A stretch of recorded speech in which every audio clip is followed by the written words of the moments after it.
जय भीम नमो बुद्धाय साथियों। दोस्तों, हम सभी लोग जानते हैं कि हमारे मसीहा, हमारे मुक्तिदाता डॉक्टर बाबा साहब भीमराव अंबेडकर की हत्या करने के लिए विरोधियों ने कई बार प्रयास किया और हर बार उनका प्रयास नाकाम ही रहा है। ऐसा ही एक किस्सा जो आपके दिलो दिमाग को हिला देगा, आपके रोंगटे खड़े कर देगा, आपको बताने जा रहा हूँ। ऐसी जानकारी जो आपको किसी ने आज तक नहीं बताई होगी। तो आइए जान लेते हैं बाबा साहब की हत्या के षड्यंत्र के बारे में।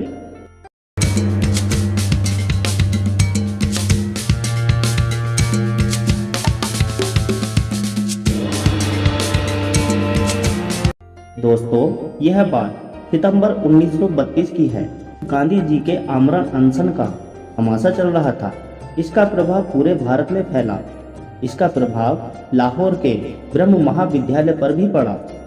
महाविद्यालय में प्रार्थना सभा के दौरान आचार्य विश्वबंधु जी ने गांधी जी के पश्चिम और बाबा साहब डॉक्टर भीमराव अंबेडकर के विरोध में भाषण दिया। इस मार्मिक भाषण का प्रभाव राम सिंह नामक एक विद्यार्थी, जो कि रामदारी शिष्य था, उस पर इतना गहरा प्रभाव पड़ा कि उसने प्रार्थना सभा में ही अपनी तलवार को उठाकर कहा कि आमरण अनशन के दौरान अगर गांधी जी मर गए तो गांधी जी की चिता जलने से पहले मैं अपनी इस तलवार से डॉक्टर अंबेडकर के टुकड़े टुकड़े कर दूंगा।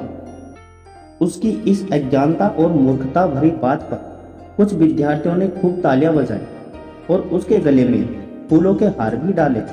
उसमें से एक विद्यार्थी ने राम सिंह से कहा कि अगर वह डॉक्टर अंबेडकर को मारने की प्रतिज्ञा पूरी करेगा तो उसे भी महान देशभक्त शहीद भगत सिंह के तरह इतिहास में हिंदू जातिवाद का रक्षक और शहीद कहा जाएगा। उसकी उस बात को सुनकर राम सिंह ने बाबा साहब डॉक्टर भीमराव अंबेडकर की हत्या करने का दृढ़ निश्चय कर लिया। बाबा साहब के समीप रहे शंकरानंद शास्त्री और अन्य समझदार विद्यार्थियों ने उसे बहुत समझाने का प्रयत्न किया, पर वह नहीं माना। 25 दिसंबर 1932 को उसका पूना जाने का प्रोग्राम बना। उसके लिए बहुत से विद्यार्थियों ने रेल का किराया और खाने पीने के लिए चंदा दिया।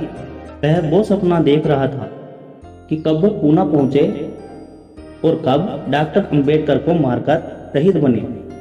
24 दिसंबर 1932 को रात्रि में रेडियो पर समाचार प्रसारित किया गया कि डॉक्टर अंबेडकर और गांधी जी के बीच समझौता हो गया है। गांधी जी ने नींबू पानी पीकर अनशन तोड़ दिया है।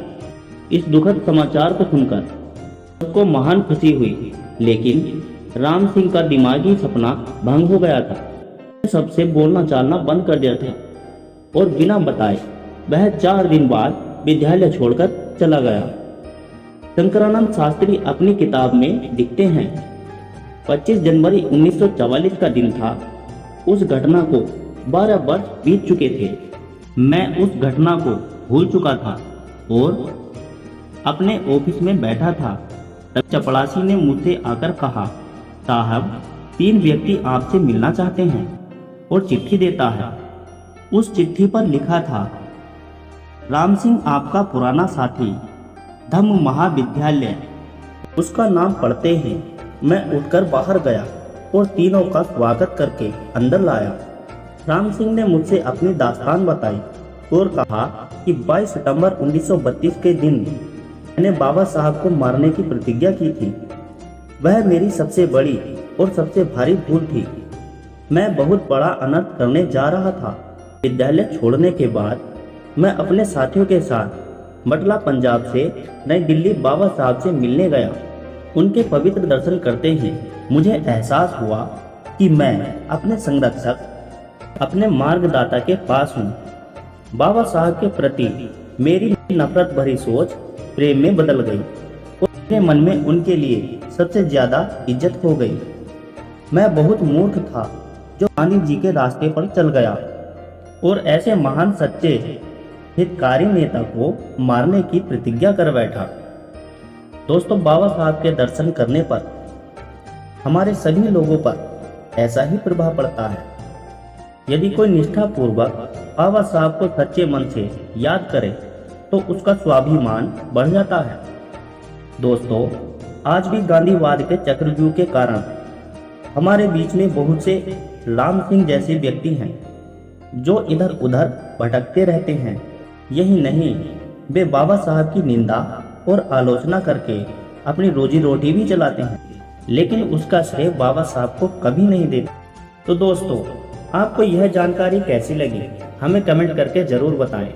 और अगर आपको बाबा साहब से जुड़ी और भी जानकारी चाहिए तो वीडियो को लाइक करें, शेयर करें, चैनल को सब्सक्राइब जरूर करें। जय भीम, नमो बुद्धाय।